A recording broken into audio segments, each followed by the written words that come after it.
As jy vanoggend vir die eerste keer dalk hier by ons kom kuier het, ons is besig met 'n reeks wat ons noem, hoe gaan dit met jou hart? En in die eerste 2 weke het Jan nogal, jy weet, ek dink so mooi verduidelik, hoekom het belangrik is dat ons 'n gesonde hart het, en dan ook sommer verskillende aspekte gedeel, van hoe kom ons by 'n gesonde hart uit. Nou, ek wil net so vandag so 'n bietjie dieper gaan. Ek is ook 'n groot prentjie mens, maar Jan is 'n groot prentjie mens. So ek wil net so 'n bietjie inzoom op ietsie detail vandag. En so ek hoop dit gaan sommer die Here met ons gaan praat deur dit. Nou ek sal nie myself uitgee as 'n gitaarspeler nie.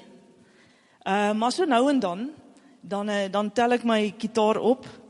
En dan begin ek nou so 'n paar liedjies speel. Dan oefen ek nou so 'n paar goedjies. Ek het my vinger gebreek so 'n paar jaar terug, so dit maak dit ook so 'n bietjie moeiliker. Maar dan gryp ek nou daai gitaar en dan begin ek nou lekker speel. En dan as ek nou daai volgende dag so wakker word, jy weet dag 2, dan is my vingers aan die brand. Daai vingerpunte is aan die brand, want my brein het uiteindelik registreer en sensors gestuur dat hier was groot pyn aan my vingerpunte gedoen. Vir die wat Chris dan nie meer kan onthou, voel daai dae nie. Hy speel lank al gitaar, as jy sy vingers wil gaan voel, hulle is harder as my naels. En hy, hier is die ding is, wanneer ek dan op so tweede dag, my vingers, ek kan dan niks vat nie. Alles, dit klop so. Ek kan nie eers in warm water sit nie, alles klop. Maar as 'n mens nou uithou, en jy speel nou daai dag weer 'n bietjie gitaar, gewoonlik hou dit my nou net so 5 minute, dan kan ek nie meer nie. En dan die volgende dag, dan vat jy nou weer die gitaar, dan is dit so 'n bietjie beter, maar dit is nog baie seer. En dan hierso by dag 4, dan begin daar sulke eelte vorm op jou vingerpunte. Vir die wat al gitaar gespeel het, of 'n gitaar speel sal weet, dan begin daar sulke eelte vorm. En dan kan 'n mens gaan, dan kan jy vir dae lank gaan, jy voel niks meer nie. En dit is die lekker ding van hoe mense liggaam reageer teenoor, wanneer daar skielik pyn na 'n kant toe kom, dan reageer jou liggaam. En een van daai maniere is om vir jou daar lekker dik eelte te gaan laat vorm, sodat jy niks meer voel nie. Ek het daarom intussen uitgevind, hierdie apple cider vinegar werk ook, om die pyn weg te vat. Ek het gehoor as jy jou vingers in dit dip, ek weet nie hoe waar dit is nie, Chris, maar dan vat dit daarom ook so 'n bietjie daai pyn weg, so mense hoef nie altyd net te wag vir die eelte nie. Maar dit is dieselfde met ons harte. Ons harte, daar's 'n skrif in die Bybel waar Jesus, toe hy die vergelykenis van die saaiër vertel het, toe het hy eintlik gesê, weet jy, toe vra die disippels vir hom, Jesus, hoekom praat jy in gelykenisse en in stories? Toe sê hy, weet jy wat, daar's 'n sekere groep mense in die gehoor, hulle harte het so eelte om. Een van die vertalings praat van calluses, of callus, hoor ek is ook 'n erkende Afrikaanse woord. En dit is so eelte om, hulle kan nie hoor wanneer ek vir hulle preek, so ek moet vir hulle stories vertel, sodat ek hulle kan geïnteresseerd kry om na my te luister.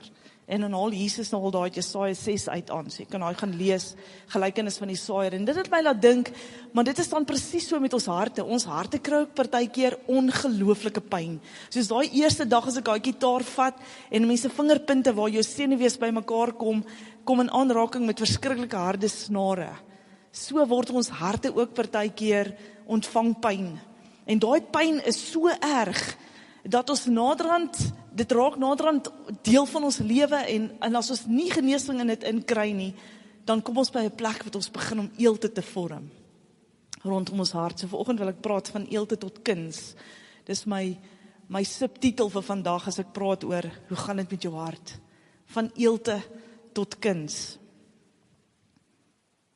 Wanneer daai pyn so deel van ons raak, en daai eelte vorm so rondom ons hart, dan sukkel ons om onsself of God of ander lief te hê. Ons sukkel om te luister na preke oor vergifnis, of om oor mekaar lief te hê, of om oor disippels te maak, oor geloof. Ons sukkel om daai preke te verstaan, of om dit te hoor, deel te maak van ons lewens. Ons sukkel om komplimente te aanvaar van mense af. As iemand sê, jy het maar regtig 'n mooi rok aan, dan sê ons, ag nee, was 'n ou ding, een keer gekry daar by 'n ou bazaar. Ons sukkel om komplimente te ontvang, en ons sukkel om die beste van ander te glo. Dit het baie keer gebeur, wanneer ons met pyn sit in ons harte, soos daai vingerpunte van 'n gitaar. En ons sukkel om enigstens te kan liefde te ontvang, of te kan gee, wanneer daai eelte rondom ons hart gevorm het. En dis hoekom die Bybel sê, ons moet ons hart bewaar bo alles. Want dis waar die lewe begin. Dis waar die lewe begin. So, wat ek vanoggend wil doen is, ek gaan 'n storie gebruik, en dan gaan ek hierdie storie vertel. Nou, dit is die storie van Jane. Nou Jane is 'n fiktiewe figuur, en Jane se storie gaan, is nie haar storie alleen nie, is nie een persoon se storie nie, dis 'n klomp mense met wie ek al te doen gehad het deur my lewe, se stories wat ek saamgeflans het in hierdie een storie. En ek gaan hierdie storie vertel, ek gaan hom grootliks half lees, vertel, en dan gaan ek net 4 punte uit dit uithaal, 4 aspekte waar ek wil praat vanoggend. En dan die laaste gedeelte gaan ek dit help om ons prakties te maak vir onsself, en dan kan ons huis toe gaan. Is julle reg vir dit? Kom ons bid saam. Vader, dankie vir vanoggend se woord. Dankie dat ons, Here, met ons harte na U toe kan kom, so, Here, in die toestand van goeie grond, sodat wanneer U saad van U woord daarop val, dat dit sal vrug dra, 30, 60 en 100voudig in ons lewe, Here. En ons sê vir U dankie daarvoor, dankie Heilige Gees, U teenwoordig is, en dat U dit, wat ek vanoggend bring, soos 5 broodjies en 2 visies vat, en dat U 'n wonderwerk met dit doen in 'n menigte voed. En ek sê vir U dankie daarvoor, Here, in Jesus se naam. Amen. Nou, Jane was 6 jaar oud. Amelia, jy kan maar daai prentjie opsit. Jane was 6 jaar oud, toe haar pa, sonder om dit aan te kondig, die huis verlaat het. Sy het onbedaarlik gehuil, en haar pa gesmeek om terug te kom. Die pyn was so erg, sy het nie besef dat dit eintlik haar pa met dwelms gesukkel het, en dat dit nie haar skuld was nie. Sy was vas oortuig dat dit haar skuld is, want sy het die vorige dag 'n bord gebreek, en sy het gedink dis daaroor dat haar pa die huis verlaat, en dat sy nie 'n goed genoeg dogtertjie vir hom is nie. Haar ma het 'n paar weke later besluit om haar en haar ouer sussie te vat, en terug te gaan na hulle geboorteland, waar hulle ondersteuning kon ontvang van haar ma se familie. En vir die volgende 5 jaar het sy geen kontak met haar pa gehad nie. Die pyn het mettertyd dit beter geraak. Maar een dag, toe sy in die laerskool is, het sy 'n maatjie uitgenooi na 'n verjaarsdagpartytjie, en die maatjie het ongelukkig nie die uitnodiging aanvaar nie. Wat Jane nie geweet het nie, was die maatjie se ouers was in 'n krisis, en sy kon nie die partytjie bywoon nie, maar al wat sy geglo het was, daar was iets fout met die partytjie, en dat sy nie 'n goed genoeg maatjie was nie. Soos wat Jane ouer geword het hierdie siklus van ek voel nie goed genoeg nie, het net aangegaan in verskillende aspekte wat met haar gebeur het. Sy het begin om goeders te doen wat sy geweet het is nie reg nie. Maar sy het dit gedoen want sy het probeer om die pyn minder te maak, en sy het probeer om meer aanvaarbaar te wees vir mense. Haar boyfriend het haar gelos in die hoërskool, want hy het gesê sy het verander. Sy het hard en bitter begin raak teenoor mense. Haar eerste werksaansoek het ook misluk, want sy het laat gekom vir haar onderhoud, maar sy het vir almal vertel dat dit 'n rassekwessie was. Sy het gesukkel om haar Bybel te lees en om te bid, en sy was vas oortuig dat mense by die kerk haar oordeel. By die tyd wat sy deur haar eerste egskeiding gegaan het, was hierdie gevoel van ek is nie goed genoeg nie, so deel van haar lewe, dat sy nie meer 'n tyd eers kon onthou van hoe dit anders was nie. En sy het besluit om haar man te los, voor hy haar los, want dit is wat sy geglo het sal gebeur. Die gevoel van pyn het mettertyd al hoe minder geraak, want daar het 'n eelt en eelte oor haar hart gevorm. Sy het emosioneel stom begin raak, sy het mense seer gemaak met haar woorde. Sy het haarself vertel, niemand kan haar meer seer maak nie, en dat sy ook nie omgee wat mense dink nie. Maar terselfdertyd het sy gesukkel met gedagtes om haarself seer te maak. Nou jy mag dalk, ek wil pause net vir 'n oomblik by hierdie storie, en ek wil sê, miskien kan jy dalk met 'n gedeelte van hierdie storie assosieer. Miskien ken jy iemand, maar ek wil nie vandag hê jy moet dink aan die persoon wat jy ken nie. Ek wil hê om net so 'n bietjie vir jouself te kan dink. Miskien is daar iets in hierdie storie waarmee jy assosieer. Miskien is jou pyn heeltemal iets anders. Miskien is dit niks te doen met enigstens van Jane se storie nie, maar jy herken ook 'n sekere patroon, soos wat in Jane se lewe was. So ongeag van waar jy vanoggend hier sit, en ek sluit myself hierby in, die volgende 4 punte wat ek hier uit gaan deel, is van toepassing om elkeen van ons. Want ek wil vir jou die goeie of die slegte nuus breek, en dit is dit, elke liewe persoon wat vandag hier sit, is gebroke, of was gebroke, en is ergens op sy pad van genesing as ons God toelaat. Party is gebroke in 'n baie mindere mate, party is geweldig gebroke. Maar soos ons vandag hier sit, kan daar nie een mens wees wat sê, ek het alles by mekaar nie. Party van ons het al meer genesing ontvang as ander. Maar elke ene van ons as hier sit vandag, het iets van Jane se storie in ons lewens. Die eerste ene wat ek wil oor praat, en ek gaan nou die Engels en die Afrikaans gebruik, want ek het 4 T's, sodat jy dit maklik kan onthou, maar ek gaan die Afrikaans ook gee. Die eerste ene is die gifpyl. Die gifpyl of dan die toxic arrow. Die feit dat Jane se pa uit haar lewe uitgestap het, was traumaties. Maar dit was nie die eintlike probleem nie. Dit was nie dit wat die grootste skade veroorsaak het nie. Hier is wat die eintlike oorsaak van die skade was. Die vyand gebruik pynvolle of traumatiese gebeure in ons lewens om 'n leuen te plant. Hy stuur daai leuen soos 'n pyl met 'n klomp gif vooraan. Stuur hy en dit tref ons harte in 'n traumatiese oomblik. En in daai oomblik, veral wanneer dit gewoonlik gebeur is in die ouderdom, voor die ouderdom van 7, is ons nog so klein, dat ons kan nie vir onsself dit uitredeneer, dat hierdie miskien 'n leuen is nie, so daai leuen word ons waarheid. In hierdie geval was Jane se leuen, dat dit haar skuld was, dat haar ouers geskei is. En daai leuen word haar waarheid. Sy sien dit nie as 'n leuen nie. Dit is wat die Engelse praat, party mense sal praat van deception, of wanneer ons mislei word. Die gemors van misleiding is, jy's mislei. Jy kan nie sien dat dit misleiding is nie. En dit is waarmee die vyand kom. Hy kom met daai leuen wat ons vasglo as 'n waarheid. So wanneer ons in 'n plek instap, dan in Jane se geval, dan voel ons al klaar, ek is nie goed genoeg vir wat ook al hier aangaan nie. So wanneer die rugby span skram, spot ons altyd en dink ons, hulle moet vir my skinder. So ons maak nie saak waar ons instap, of dit in 'n nuwe groep, of in die familie, of in die matriekreunie, wanneer ons daar instap, in 'n geval van Jane, dan het ons klaar besluit, ons is nie goed genoeg vir hierdie groep nie, en dan begin ons daar volgens optree, want dit is ons waarheid. Die vyand daar's 2 groot gebeure in my lewe, wat die vyand gebruik het om leuns in my hart te plant, en dit was die dood van my ouers. Ek het die voorreg gehad, om ouers te gehad het, wat gelukkig getroud was, tot en met hulle dood. Maar die ding is, so die vyand kon nie inkom in die vorm van 'n egskeiding, of 'n pa wat uit die huis geloop het, of dit nie, maar hy het my ouers se dood gebruik, wat 'n traumatiese ervaring was, om daai leuns in my hart te kom plant, en ek het ongelooflik baie genesing al ontvang deur die jare, en is steeds besig om te ontvang. Ek wens ek het tyd gehad om 'n bietjie van die storie te vertel. Jy kan my enige tyd vra, as daar tyd is, sal ek iets van dit deel.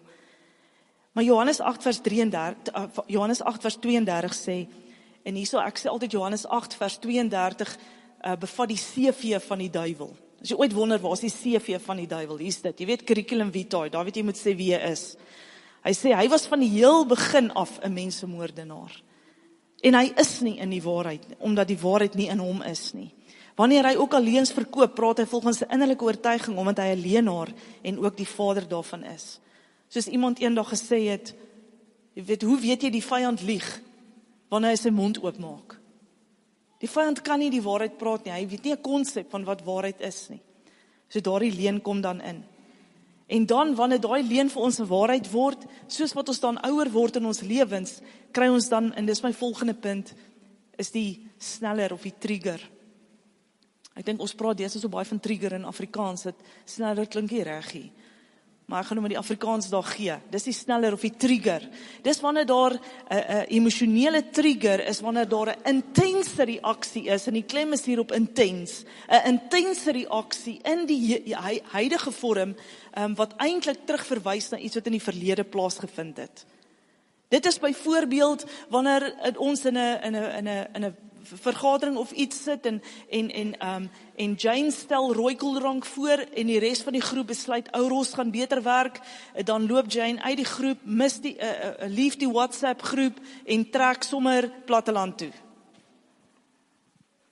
Dis wanneer daar enige van ons is teleurgesteld wanneer 'n groep dalk nie jou idee van hou of jou idee kies nie, maar in hierdie geval is dit 'n intense reaksie, maak dit sin, wat nie heeltemal pas by wat nou hierso gebeur het nie. En dit is wanneer ons kan weet, wanneer so iets in ons lewens gebeur, wanneer jy 'n intense reaksie voel, jy wil ontplof, of jy wil huil, of jy wil skree, en dit gaan 'n rooi koeldrank en Ouros, dan moet jy weet, hierso mag miskien dalk ergens iewerster, is hierso 'n rooi vlaggie wat opgaan, dat daar 'n leen ernstig in my kinder daar lê, waarmee ek nog nie gedeel het nie. En ongelukkig is daar nie net een of twee nie. Daar's gewoonlik een groote, maar die vyand maak altyd seker, daar's 'n paar ander ook. So in die geval van Jane, die feit toe sy haar maatjie gesê het, sy kom nie na haar partytjie toe nie, kon dit gedien het as 'n sneller of 'n trigger. En sy kon intense pyn ervaar het in daardie oomblik. Haar emosies en haar reaksie sou nie gepas het by wat vereis was binnekant hierdie situasie nie. As iemand in Jane se geval byvoorbeeld sou vergeet het van 'n afspraak wat hulle met haar gemaak het, sal sy sommer daardie persoon unfriend het, daardie persoon uit haar lewe geskuif het. Wat intens is vir wat die situasie vereis, maar is as gevolg van hierdie ongelooflike diep seer wat toegemaak is met 'n eeld wat skielik opgedruk was. Ek dink die ou mense sal weet, as jy praat van 'n liddoring.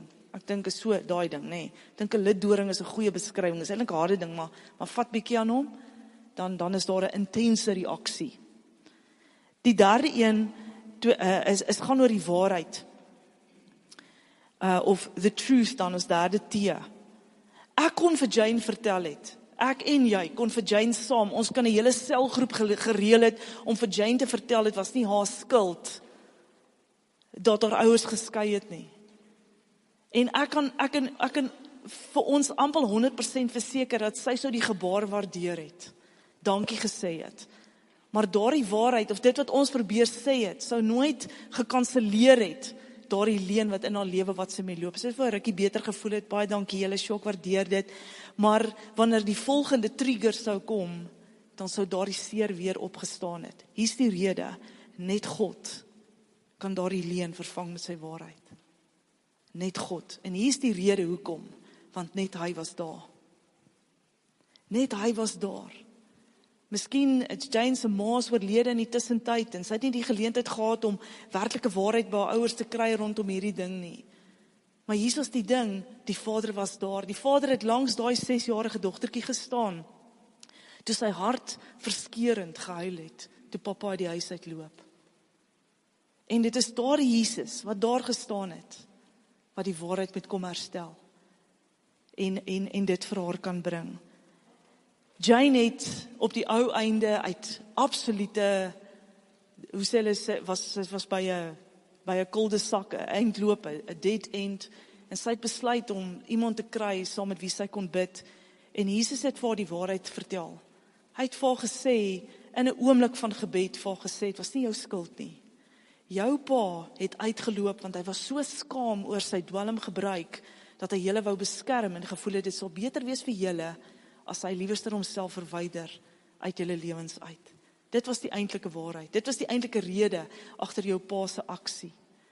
En dan het Jane dit verstaan ook, dat dit ook maar net haar pa was, wat met sy eie leuns baklei het. Dat nooit die geleentheid gehad het, dat iemand saam met hom kon bid, om in sekere goeders dit kon verander nie. Sy was vry, en 'n paar maande later het kollegas haar begin komplimenteer oor haar vrymoedigheid in die klaskamer waar sy klas gegee het en tussen hulle as kollegas so begin groei en ontwikkel het. Dit het 'n tyd gevat vir haar brein om aan te pas by dit wat in haar gees gebeur het. Maar eventueel het kollegas en familie dit begin raak sien. Hier is 2 skrifte wat ek wil lees vanoggend. Johannes 8 vers 32 sê, en julle sal begryp wat die waarheid beteken, en die waarheid sal julle vrymaak. Hierdie skrif het vir my nie veel beteken nie, tot die dag wat ek met 'n leen moes deel in my lewe. En wat ek besef het, toe Jesus inkom in 'n plek waar hy vir my waarheid kon gee, en ek het al die storie vertel, maar wat ek oor my pa se kus kyk, en ek sien ek sien net hierdie dooie liggaam wat daar lê, wat eens my versorger was, die een was wat vir my beklei het, die een wat vir my gedra het, wat vir my opgestaan het, en lê as 'n lewelose liggaam in daai kus. En hier kom Jesus en hy wys vir my hoe reg daai kus staan, en hy sê vir my, jou provider, jou voorsiener is die dood hier. Hierso staan ek. En ek in daai oomblik, toe verstaan ek wat dit beteken as die Here sê dat sy waarheid is wat ons waarlik vry maak. Dis daai waarheid wat toe dit inkom in my hart, dis daardie waarheid wat gemaak het dat ek op die ou einde nie langer hoef te gestoei het, soos wat ek vir jare gestoei het, om vir myself heeltyd te vertel, jy moet vir jouself sorg, jy moet vir jouself sorg, jy moet vir jouself sorg. Jy moet vir jouself sorg, en besluite geneem het rondom daardie leuen wat vir my 'n waarheid geword het. God my vry maak van dit en besef, ek kan my net terugleun teen sy bors. My voorsiener is die dood hê. Psalm 34 vers 19 sê, die Here is naby die wat hartseer is. Hy help hulle wat geestelik stikkend is. Ons dink altyd God is net in die besigheid van, gee jou hart vir die Here, gaan jy hemel toe, wie maak disippels, het jy vergewe, het jy jou geld gegee, baie dankie, 10 uit 10, goeie Christen, jy kom maar huis toe gaan. Ons baie keer dink ons dit is wie God is. God is net in hierdie besigheid wat hy werk met nommers en pionne, en hy wil net sy saak laat goed lyk. Dis nie die Vader wie ons dien nie. Jesus het self gesê, toe hy die dag sy bediening begin in die tempel, toe lees hy uit Jesaja uit, en hy sê die volgende, die Vader het my gestuur om die wat gebroken van hart is, te kom heel maak. Want God het self geweet, wanneer ons harte heel is, dis wanneer ons kan lief hê. Dis wanneer ons kan vergewe. Dit is wanneer ons kan disippels maak. Dit is wanneer ons opgewonde is om in die woord te wees. Dit is wanneer dit goed gaan in ons gebedslewe. Is wanneer ons harte gesond is. Hoekom val die vyand juist ons harte aan? Hoekom val hy juist daai area aan? Dis nie asof ons almal loop met gebreekte bene nie. Ons loop met gebreekte harte. Want die vyand weet, wanneer ons harte eelte gegroei het, dan weet ons is onaktief in die koninkryk van God. Ons sukkel om God se liefde vir onsself te ontvang en te aanvaar, en ons sukkel om lief te hê. Ek het 'n prentjie daarop, in die Japaneese kultuur, het hulle ding, en hierdie is 'n ding wat die Here baie met my praat in die laaste paar maande, wat hulle noem kintsugi. Kintsugi is 'n kuns wat hulle sê, dat wanneer iets wat vir jou kosbaar is, jy weet daardie bord of slaaibak wat jy by ouma geërf het, en hy breek, om hom nie net in die asblik te gooi nie, hulle vat hom en dan maak hulle hom reg met gepoeierde goud. En hulle sê op daardie manier behou ons die item, en ons vertel die storie, en sy waarde gaan op, want hy het nou bevat eintlik nou goud. En ek sien hierdie prentjie, en ek besef, Here, dis met elke van ons harte. Ons het 'n keuse om te sê, weet jy wat man, ek is stikkend, los my net uit, moenie aan my sukkel nie. Of ons het die keuse om te sê, ek is nie gebroken nie. Of ons kan kom en ons kan sê, Vader, ek sit my hart vandag voor U, want U is die kintsugi meester. Kom maak my hart reg met goud. Kom maak dit reg met edelgesteentes. Kom maak my heel, sodat ek heel kan wees in my verhouding met U, met myself en met ander. Die laaste T is die talk of die gesprek. Dit is wanneer ons genesing ontvang het, hier is die slegte nuus. God genees ons in 'n oomblik, in ons gees, ons ontvang hy waarheid in 'n gebedssessie, en ons ontvang dit, en dis heelheid. Maar hier is die slegte nuus, ons brein vat 'n rukkie om aan te pas by dit.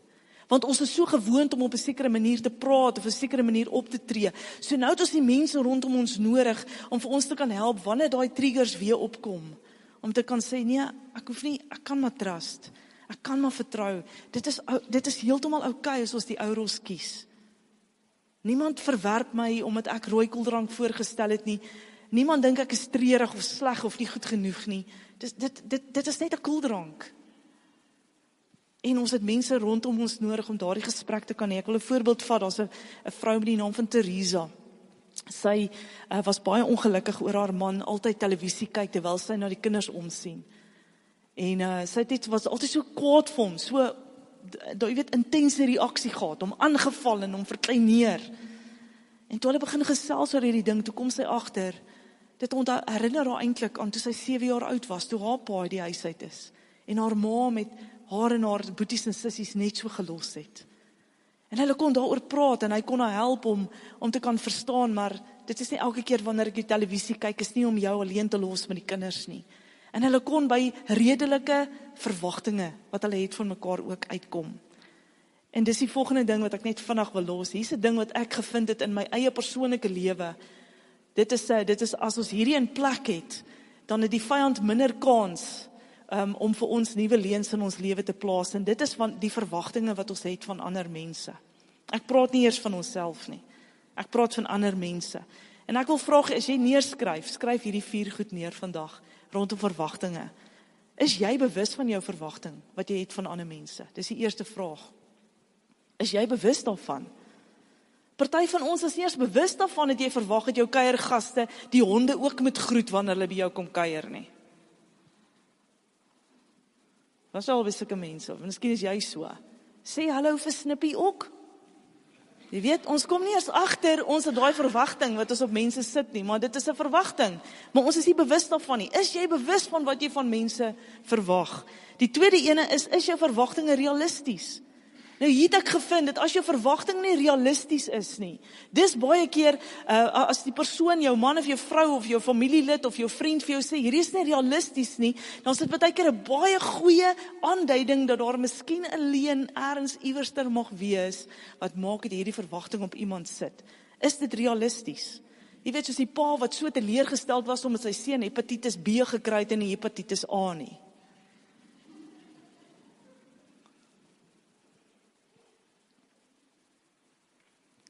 Ek het 'n ander een wat beter in Engels werk, maar is die pa wat so ongelukkig was, because his son was stung by a bee and not an eye. Jy weet, baie keer is ons verwagtinge is onrealisties, wat ons van mense verwag. En dan die derde een, het jy jou verwagting gekommunikeer? Het jy gesit met daardie persoon en gesê, weet jy wat, dit is my verskriklik lekker as jy vir my koppie tee bring hierdie tyd van die dag, of as jy dit nie so doen nie, of as jou skoene nie daar bære nie. Het ons dit gekommunikeer? Is die mense om jou bewus daarvan dat jy sout op die vleis sit voor jy dit braai nie, na jy dit braai nie? Daar's daai verwagtinge. Kyk 'n bietjie om 'n braaivleisvuur. Hou bietjie die mense dop. Ek wil nou nie sê mans nie, maar die mense dop wat braai. Hou bietjie dop. Nee, wat maak jy nou? Wat maak jy nou? Nee, hierdie kom eers later. Nee, wat gebruik jy daar? Nee man, daai sout werk nie. Ons moet daai verwagtinge wat ons het ons dit gekommunikeer. En dan die laaste ene, het die ander persoon daartoe toegestem. Met ander woorde, stem hulle in op dit wat jy van hulle verwag. Of is dit vir hulle bietjie moeilik om 6 uur in die oggend te gaan draf saam met jou elke oggend? Is dit iets waarop hulle instem? Is goeie help hierdie, nê? Wie kan sê dis 'n goeie help? Partykeer sit ons met hierdie goed en dit broei in ons harte, maar ek het verwag, ten minste die kerk gaan dit. En wie het die skole, wat ook net dit en dit van 'n mens verwag. Jy weet, en ek sou ten minste gedink het, my skoonma sou dit. En die minste wat ek van my kind verwag, jy weet, hy's groot en getroud nou. Nou wil hy nie meer kom houtkap op naweke nie. Wat 'n nonsens is dit? En ons sit met hierdie goed, want ons het hierdie verwagtinge, en dit gee vir die vyand kans om of daardie leuns te kom trigger in ons harte, of nuwe leuns te kom plant, dat ek nie goed genoeg is nie, dat ek nie lief is, dat niemand vir my lief is, niemand vir my omgee nie. Jy mag jouself dalk in hierdie stories sien, en ek gaan dit so 'n bietjie probeer prakties maak nou, en jy mag dalk glo, dat net soos Jane, dat jy goed genoeg is vir niemand nie, of miskien glo jy, dat jy 'n totale teleurstelling is vir God en vir mense, dat jy die slegste man, jy weet, husband, man op aarde is, en dat jy die slegste ma of pa op aarde is, en dat jy nie kan glo dat die Here jou toevertrou het in jou kinders nie, want jy maak dit nie. Daardie is goed dat ons baie keer glo in onsself, wat gebore is uit leuns, wat die vyand in ons harte geplant het, voor die ouderdom van 6-7. Of glo jy vandag, dat alle gesagsfigure daarop uit is, om jou te beheer, en om jou seer te maak? Miskien is dit een van die leuns wat jy glo. Wanneer ons hierdie goeders glo, wat dan ongelukkig gebeur, ons probeer partykeer opmaak vir die seer, en dan raak ons betrokke in goeders wat verkeerd is. Ons weet is verkeerd, maar dit help ons om net die pyn draaglik te maak. Maar al wat gebeur is, die pyn word nie draaglik nie, dit word net skaamte en skuld, is die emosies wat by dit kom. By hierdie gevoel van ek is nie goed genoeg nie, draak nog skaamte en skuld ook. En die Here wil ons vrymaak van daai. God plak nie 'n pleister op ons gebreekte harte om vir ons 'n rukkie te laat beter voel nie. Hy maak dit gesond en hy maak ons harte lewend. Hy vul dit met sy vrede en hy verander 'n eelterige hart in 'n kosbare kunswerk. Wanneer ons bereid is om hierdie harte voor die Here te bring, en voor die Vader te bring, dan raak dit makliker om te vergewe. Dit raak makliker om vergifnis te ontvang. En dit raak makliker om hierdie Christelike lewe te leef. Dit raak makliker om na preke te luister. Dit raak makliker om na mense te luister. Dit raak makliker om te kommunikeer en om vrede te maak. En dit raak makliker om ons verwagtinge wat ons op onsself en op ander sit te kan kommunikeer en realisties op te stel. Ek is amper klaar, ek wil net 'n stukkie deel met julle. Jesus se disippels was ook maar waar ons was. Hulle was ook maar nie geestelik of emosioneel volwasse gewees in die tyd wat hy hulle geroep het nie. Petrus, hy het 'n verskriklike probleem in sy mond gehad. Hy het gepraat voor hy dink. Andreas, sy broer, was weer baie stil en so 'n bietjie, jy weet, teruggetrokke. Jakobus en Johannes was nie verniet genoem die seuns van donderweer nie, want hulle het baie vinnig opvleend geraak en aggressief. Philip was skepties en negatief. Nathaniel en Bartimeus, hulle was vooropgesteld en physical opinionated, soos die Engels sê. Matteus was die mees gehate ene, want hy was 'n tollenaar gewees. Thomas was pessimisties. Simon, hy was 'n politikus en hy was 'n vryheidsvegter. Judas, wat ons weet, was 'n alleenloper, hy was 'n dief en hy het op die einde Jesus verraai. Maar hierdie gebroke mense het een ding in gemeen gehad. Hulle was gewillig. Hulle was gewillig om te kan sê, Here, ons bring ons harte voor U. Kom maak ons nuut, kom maak ons heel en kom help ons groei. Hoe weet ons hulle was gewillig?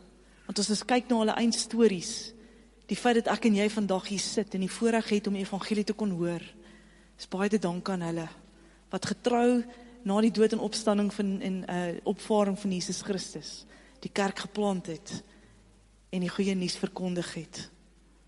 So ons is almal gebroke, maar is jy bereid vandag, en ek sê jy wat daar sit, nie julle as 'n koppel, of julle as 'n gesin, ek praat van jou as 'n persoon, is jy bereid om vanoggend die pyn en die eelte rondom jou hart vir die Here te bring nie? Is jy bereid om Jesus as die wonderlike beraader toe te laat om jou harte gesond te maak?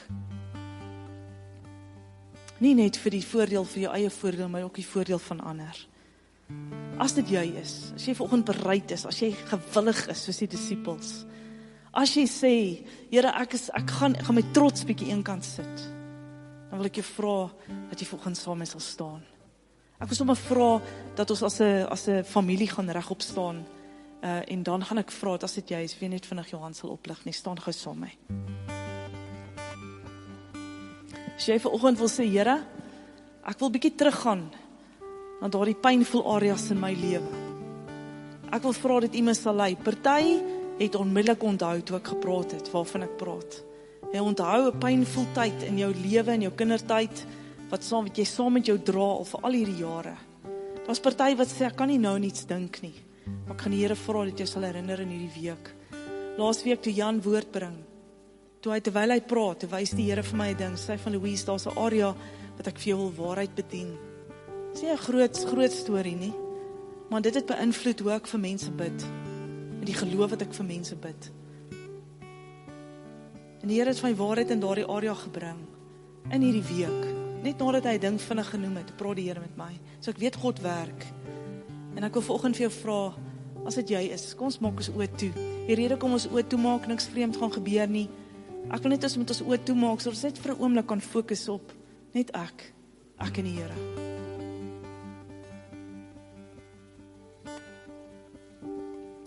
So Vader, ek wil vanoggend voor U kom en ek wil vra dat U deur die Heilige Gees, Here, vir die wat U reeds gewys het, sal terugvat na daardie area, na daardie tyd. Miskien was hulle 3 of 4 of 5, party was miskien nog in die baarmoeder gewees. Here, dat U vandag vir hulle sal kom wys, wat is U waarheid rondom daardie pyn wat hulle toegedien was. As jy vanoggend iemand hier so staan wat sê, ek kan glad nie nou aan iets dink nie, miskien was daardie pyn so erg dat hulle dit uitgeblok het. Here, dan wil ek bid dat U in hierdie week wat kom, vir hulle sal herinner en sal waarheid bring. Vader, ek wil vir U dankie sê, dat soos wat U ons harte kom genees vanoggend, dat U vir ons kom wys, soos U vir Jane gewys het, het langs al gestaan as 'n 6-jarige dogtertjie. En as 'n 6-jarige dogtertjie het sy nie insig gehad in die hele situasie nie. Dankie dat U vanoggend kom, en dat U daai waarheid kom bedien in ons harte. En ek wil vra, Here, dat U ook ons sal bedien in hierdie week wat kom. Dankie, Here, dat U ons sal help.